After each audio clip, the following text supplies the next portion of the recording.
সরকার নিজে খুনি হয়ে নিজে যখন খুনের জন্য শোক দিবস পালন করে তখন সেটা হয়ে যায় জাতির সাথে মশকরা।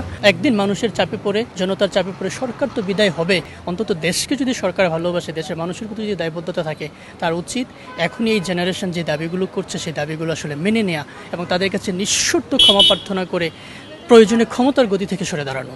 জনগণের মনের যে ভাষা, সেই ভাষা বুঝতে বারবার ব্যর্থ হচ্ছে স্পেশালি তরুণ সমাজ।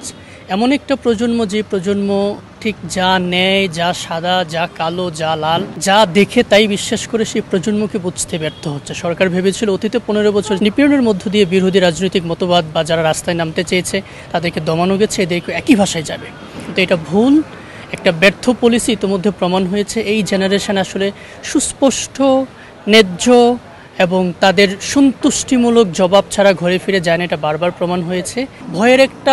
ভয়ের একটা বিশাল বাতাবরণ ছিল, সে আরগোল খুলে গেছে, মানুষ কথা বলতে শুরু করেছে। সরকার যদি এই জায়গাটা এখনও রিড না করতে পারে তাহলে তাকে অনেক অনেক বেশি মূল্য দিতে হবে, এই দেশকে অনেক বেশি মূল্য দিতে হবে।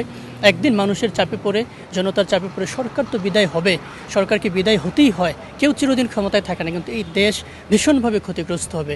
অন্তত দেশকে যদি সরকার ভালোবাসে, দেশের মানুষের প্রতি যদি দায়বদ্ধতা থাকে, তার উচিত এখনই এই জেনারেশন যে দাবিগুলো করছে সেই দাবিগুলো আসলে মেনে নেওয়া এবং তাদের কাছে নিঃশর্ত ক্ষমা প্রার্থনা করে প্রয়োজনে ক্ষমতার গতি থেকে সরে দাঁড়ানো।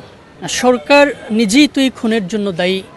সরকার নিজে খুনি হয়ে নিজে যখন খুনের জন্য শোক দিবস পালন করে তখন সেটা হয়ে যায় জাতির সাথে মশকরা এবং পুরো জাতি কিন্তু লাল কাপড় বেঁধে সরকারের এই যে একটা ছেলে খেলা, একটা মন ভোলানো একটা কর্মসূচি, সেটাকে প্রত্যাখ্যান করেছে।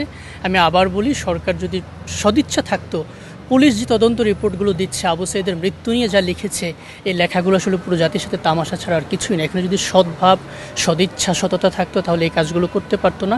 এত যে খুন, এত যে মানুষ মরেছে, এত যে আহত হয়েছে, এত যে আত্মচিৎকার, আহাজারি, নোনাজারি, এগুলো কখনো আনপানিশড, কখনো জবাবহীন যেতে পারে না।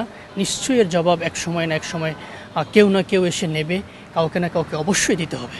একদিকে তথ্য প্রতিমন্ত্রী বা প্রযুক্তিমন্ত্রী তারা বলছেন যে ফেসবুক বন্ধ, আরেকদিকে তারা দিনরাত ফেসবুকে পোস্ট দিয়ে যাচ্ছেন, গুজব প্রতিরোধের কথা বলে নিজেরাই গুজব প্রচার করছেন। এটা ভীষণ হাস্যকর। অন্তত এটা আর কেউ মানুক বা সবাই মেনে নিক, এই জেনারেশন মানবে না। তাদেরকে আবারও অনুরোধ করবো, এই জেনারেশনের ভাষা পড়ুন। আপনারা একদিকে বলছেন ফেসবুক বন্ধ, একদিকে বলছেন ইউটিউব বন্ধ, আরেকদিকে আপনারা নিজেরা এসে ফেসবুকে পোস্ট দিচ্ছেন। এই যে স্ববিরোধী একটা ব্যাপার যা করছেন, এতে আপনারা মানুষের কাছে আরও হাস্যকর হচ্ছেন, আরও স্থূল হচ্ছেন। আপনাদের বিশ্বাসযোগ্যতা যতটুকু ছিল তা আরও কমে যাচ্ছে। এটা বন্ধ করুন আল্লাহর রাস্তায়।